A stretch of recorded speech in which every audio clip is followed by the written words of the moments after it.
সামর্থ্য থাকলে কখনোই গ্রামে থাকা উচিত না।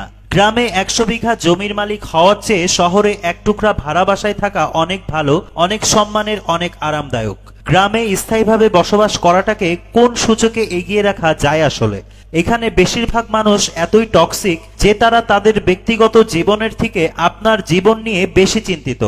আপনার চুল বড় কেন, আপনি বোরকা পরেন না কেন, অনার্সে পড়লেও মেয়ের বিয়ে দেয় না কেন, বয়স 25 পেরিয়ে গেলেও এখনো জব হয় না কেন, আপনার ব্যাচমেট কেউ বিদেশে গিয়ে লাখ লাখ টাকা কামায়, আপনি এখনো পড়াশোনা করেন কেন?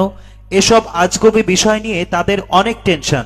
মাঝে মাঝে দেখবেন আপনার নিজের ফ্যামিলিও যেসব বিষয় নিয়ে চিন্তিত নয়, অন্যান্য মানুষ এর থেকে বেশি চিন্তিত। গ্রামের টক্সিক বিষয়গুলোর আরেকটি বড় পার্ট হচ্ছে ঝগড়া। আপনি এমন কোনো বাড়ি খুঁজে পাবেন না যেখানে জায়গা জমি নিয়ে কোনো বিরোধ নেই। প্রত্যক্ষ বা পরোক্ষভাবে এই ফ্যামিলি সেই ফ্যামিলির সাথে কোনো একভাবে ঝগড়া লেগেই থাকে। 1 ইঞ্চি জায়গা নিয়ে মাথা ফাটাফাটি, অশ্লীল ভাষায় গালাগালি, মামলা মোকদ্দমা চলতেই থাকে। এইজন ওইজনের নামে গোপনে প্যাচ লাগিয়ে ঝগড়া বাঁধিয়ে দেওয়া, কাউকে পছন্দ না হলে তার নামে জায়গায় জায়গায় বদনাম রটিয়ে দেওয়া, এমনকি বিয়ে আসলেও গোপনে প্যাচ লাগিয়ে দেওয়া গ্রামের বেশিরভাগ মানুষের যেন একটি নিত্যদিনের কাজ। গ্রামের বেশিরভাগ মানুষই এতটা অজ্ঞ যে তারা সফটওয়্যার ইঞ্জিনিয়ার বোঝে না, ইলেকট্রিক্যাল ইঞ্জিনিয়ার বোঝে না, এমবিবিএস ডাক্তারের মানে বোঝে না।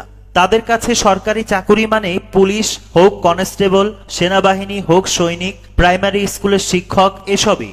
আর একজন নার্সিংয়ে পড়া স্টুডেন্টকে যেমন ভাবে ডাক্তার ভাবে, তেমনি সরকারি মেডিকেল এমবিবিএস পড়ুয়া কাউকেও সেই রকমই ভাবে। তাদের কাছে আপনি সরকারের কত গ্রেডের চাকরি করেন তার থেকে গুরুত্বপূর্ণ আপনি প্রাইভেট জব করেন নাকি সরকারি চাকরি।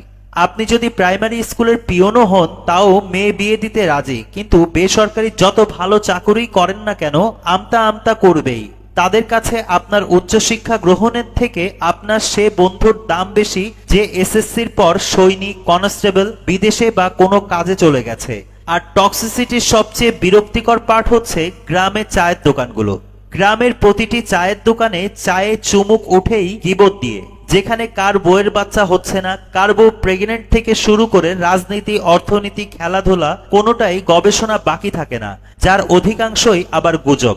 এত কিছুর মাঝেও গ্রামে কিছু আপনার শুভাকাঙ্ক্ষীও থাকেই, যারা আপনাকে বুঝতে চায়, বুঝে এবং বোঝার চেষ্টা করে, যারা অন্যের ব্যক্তিগত জীবন নিয়ে এত আগ্রহী নন, যারা মানে উচ্চশিক্ষা অর্জনের থেকে বিদেশে চলে যাওয়া কিংবা কোনো কাজে চলে যাওয়া কখনোই বেটার অপশন নয়, যারা চায়ের কাপে মিথ্যা আর গিবতে ধুয়ো ওঠায় না, তাদের সেলুট, তারা আজীবন সম্মানপ্রাপ্ত।